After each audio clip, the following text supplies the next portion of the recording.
Deuteronomy 26 opens on the plains of Moab, east of the Jordan River, at the edge of fulfillment. The wilderness years are almost complete. The generation that walked out of Egypt has died in the desert.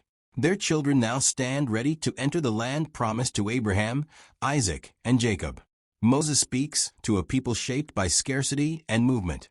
They have lived in tents. They have followed a pillar of cloud by day and fire by night. They have eaten manna instead of grain from their own fields. They have buried fathers and mothers beneath desert sand. Their memory of slavery is not distant legend. It is family history. Their fathers were oppressed in Egypt. Abraham wandered without land. Isaac lived among surrounding nations. Jacob entered Egypt during famine with a small household. That household grew under pressure. Pharaoh feared their numbers. Forced labor was imposed to break their strength. They built cities under compulsion. Their sons were threatened. Their dignity was attacked. Yet the covenant promise endured. The Lord heard their cry. He remembered his oath. He acted with power. Plagues struck Egypt. Authority collapsed before divine judgment. The sea opened before fleeing slaves. The wilderness did not consume them. They were guided, fed, corrected, and preserved. Now they stand before cultivated soil. Vineyards await planting. Wells flow from settled ground. Houses will replace tents. Moses understands the danger of comfort. Prosperity can erase dependence. Abundance can weaken gratitude. He commands ritual of remembrance.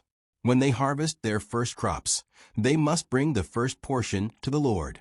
They must stand before the priest and speak their history aloud. They must confess that their father was a wandering Aramean. They must recount oppression and deliverance. They must declare that the Lord gave them this land. This confession binds abundance to rescue. It prevents pride from taking root. It anchors prosperity in gratitude. The covenant setting becomes visible. God acts first. Israel responds in obedience. The land is gift, not entitlement. The harvest reflects promise fulfilled. The first portion belongs to the Lord. Worship precedes enjoyment. Memory precedes consumption. The third-year tithe reinforces justice. The Levite receives provision because he lacks inheritance. The foreigner receives care because he lacks lineage security. The orphan and widow receive support because they lack protection.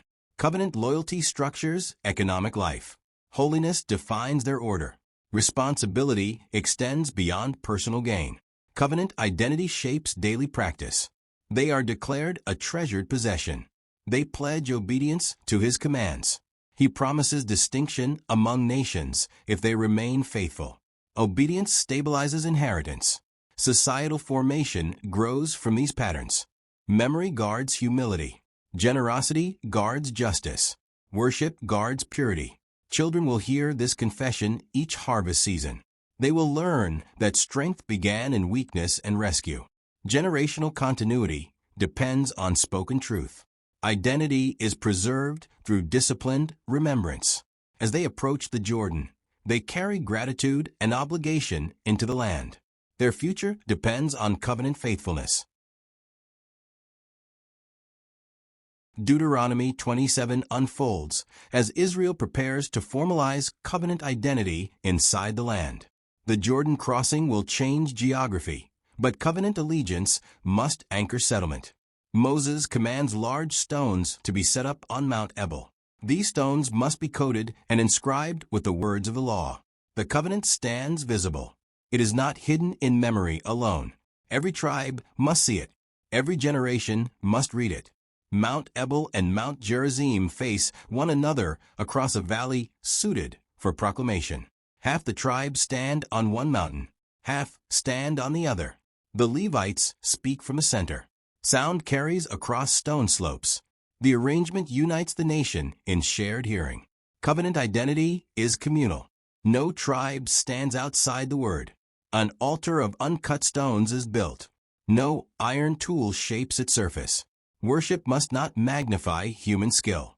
Burnt offerings rise in surrender. Peace offerings express restored fellowship. Law and worship stand together.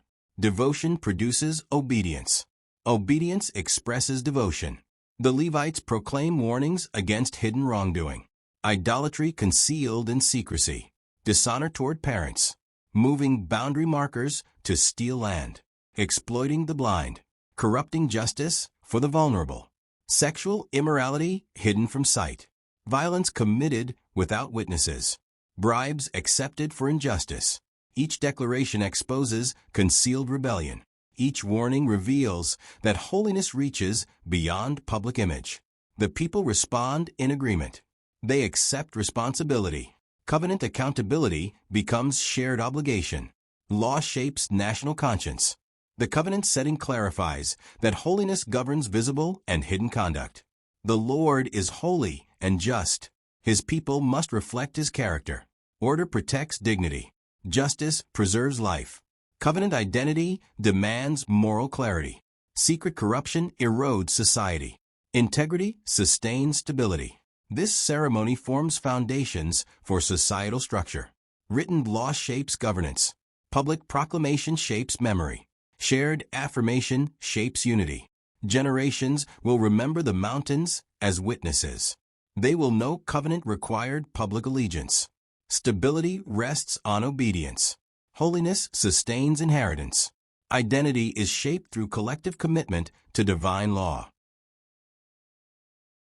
Deuteronomy 28 expands covenant structure with intensity and contrast.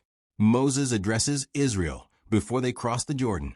He outlines blessings tied to obedience and consequences tied to rebellion. Their national destiny depends on covenant response. If they obey diligently, blessings will overtake them. They prosper in city and countryside. Families multiply. Crops flourish. Livestock increase. Rain falls in season. Enemies retreat in confusion. Storehouses remain full. Other nations observe their stability and recognize divine favor. Prosperity reflects covenant harmony. Obedience aligns life with divine order. The Lord establishes them as holy through faithful conduct. Economic strength, military security, and social peace flow from loyalty. Stability becomes visible testimony. Warning follows promise with equal force. If they refuse obedience, curses replace blessing. Disease spreads. Drought dries fields. Confusion unsettles leadership. Enemies besiege cities. Scarcity weakens compassion. Exile becomes reality. The land is not unconditional possession. It is sustained through faithfulness. The severity reflects covenant seriousness. Rebellion fractures identity. Disobedience erodes generational strength. Holiness determines stability. Order shapes prosperity. Covenant identity governs destiny. Societal formation depends on these truths. Blessing nurtures growth. Rebellion produces decline. Generations will interpret events through covenant categories. Identity is shaped by obedience. Children will witness flourishing or correction. Their experience will testify to covenant reality. Life and consequence stand side by side. The future is not accidental. It rests on covenant loyalty. Obedience sustains inheritance. Holiness guards identity. Responsibility secures continuity. Their descendants will inherit results shaped by present faithfulness. The choice begins with this generation.